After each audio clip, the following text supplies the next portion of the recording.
Hola amigos de Pensamiento Serio. ¿Cómo estudiar filosofía de forma autodidacta? Hoy quiero responder a una pregunta que muchos se hacen.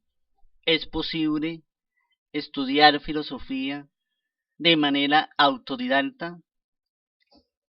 La respuesta es afirmativa. La filosofía no se limita a las aulas universitarias ni a los programas académicos. De hecho, gran parte del espíritu filosófico consiste en aprender a pensar por uno mismo con libertad y disciplina.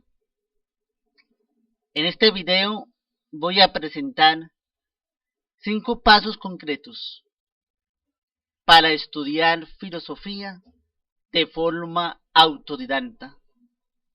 Es importante que si desean tomen nota de lo que voy a decir. Además de esto, ustedes también dentro de este mismo video en los comentarios pueden decir cómo se aprende de forma autodidacta la ciencia y el arte de la filosofía. Recomendaciones de libros, de recursos y muchas actitudes te van a ayudar a desarrollar un camino personal en este saber. Precisamente la primera parte quiero decir que ¿qué significa ser autodidacta? El término autodidacta proviene del griego autos, uno mismo, y didácticos, enseñar, didácticos, enseñar. De ahí también viene didáctica, ¿no? Un autodidacta es literalmente alguien que se enseña a sí mismo. Esto no significa aprender en la soledad absoluta, sino tener la capacidad de dirigir el propio aprendizaje, sin depender únicamente de un profesor o de un plan académico. En filosofía, ser autodidacta implica 3 cosas. Primero, una inquietud intelectual, es decir, aprender a hacerse preguntas. Creo que es lo más interesante de esta expresión, aprender a hacerse preguntas. Segundo, un rigor en la búsqueda, recorriendo, recurriendo a buenas fuentes, ¿no? Tercero, una reflexión personal. En esto soy muy indicativo.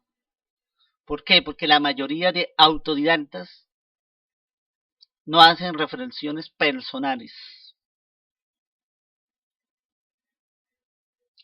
Esto debe estar conectado a lecturas con la propia vida, con los problemas de la realidad.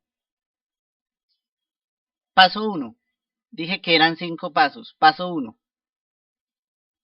Usar un buen diccionario de filosofía.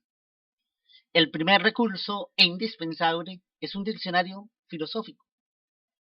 El que yo recomiendo es el Diccionario de Filosofía de José Ferrate Mora, que es una obra de referencia en la lengua española del campo filosófico.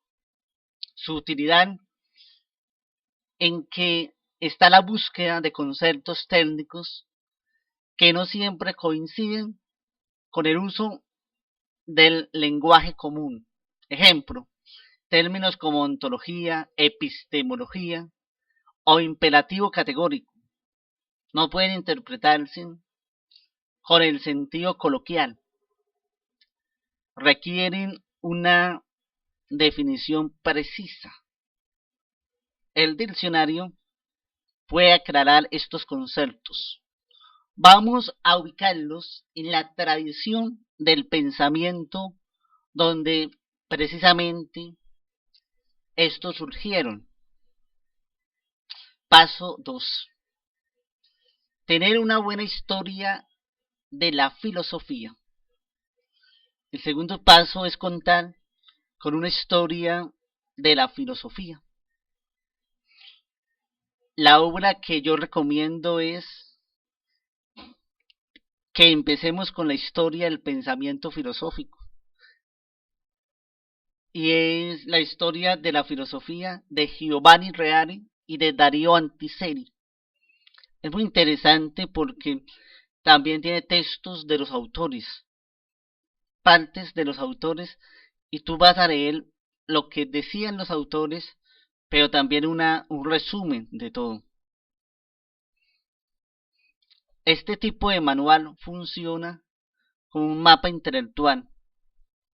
Explica en qué contexto surgieron las ideas, cuál es el problema de fondo, cómo cada autor dialoga o debate con los anteriores. Por ejemplo, al leer a Platón es muy distinto conocerlo como un pensador aislado que entenderlo como discípulo de Sócrates, como interlocutor crítico frente a los sofistas de su tiempo.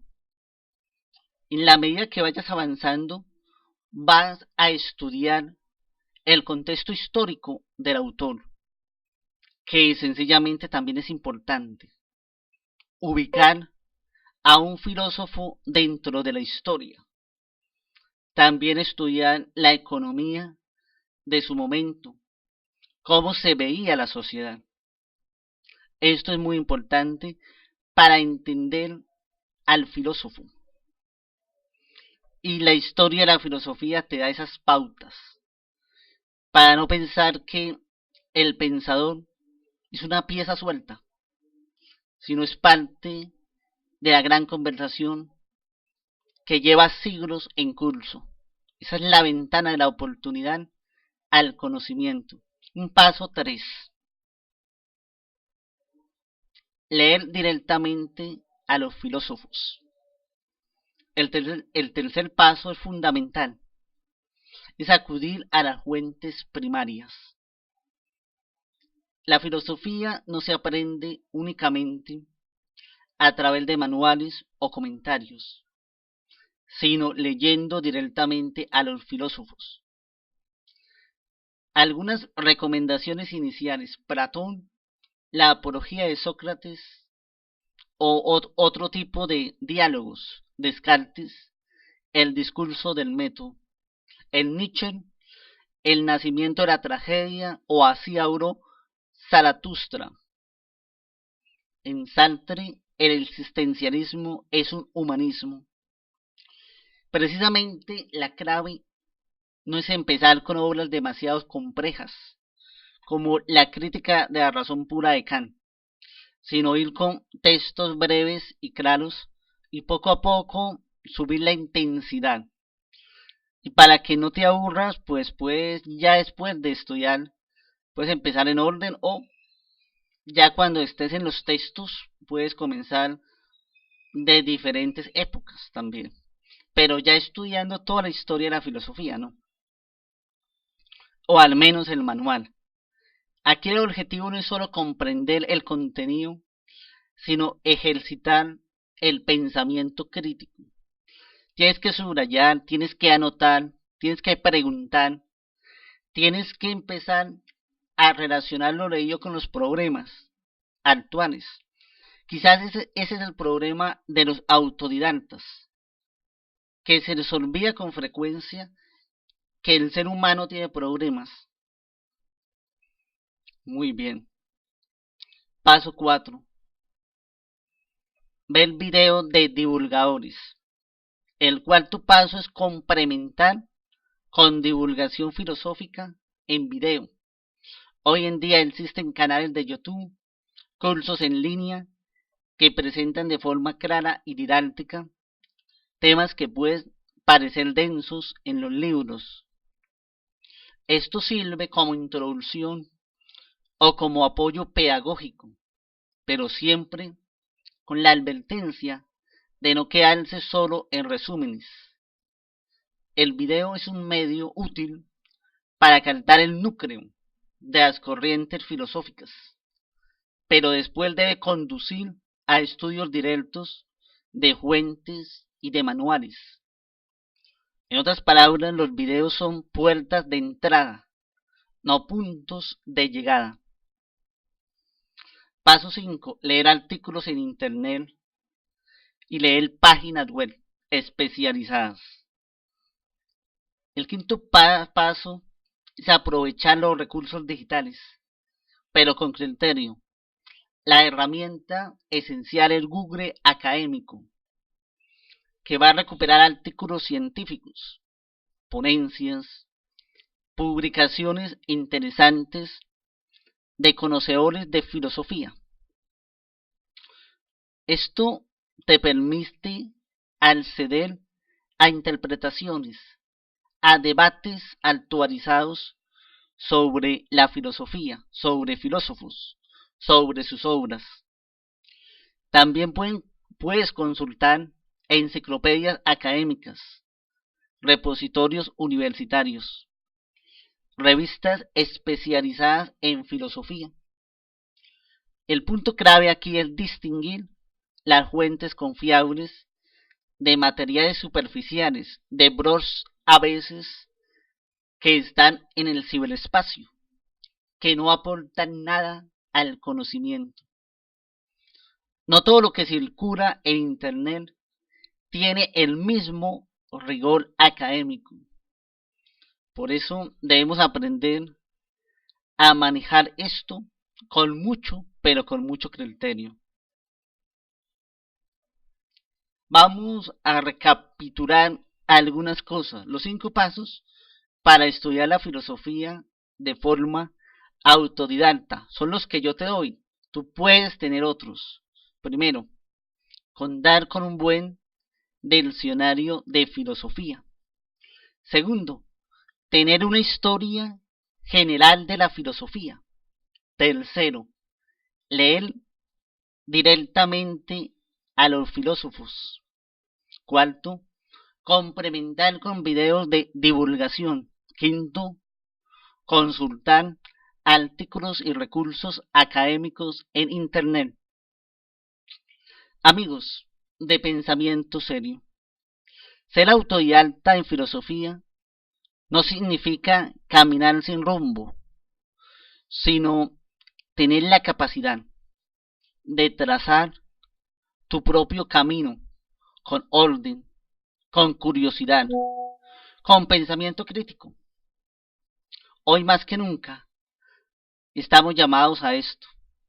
Recuerda, mis queridos amigos, que la filosofía no es solo información, sino sobre todo una manera de vivir, una manera de pensar el mundo.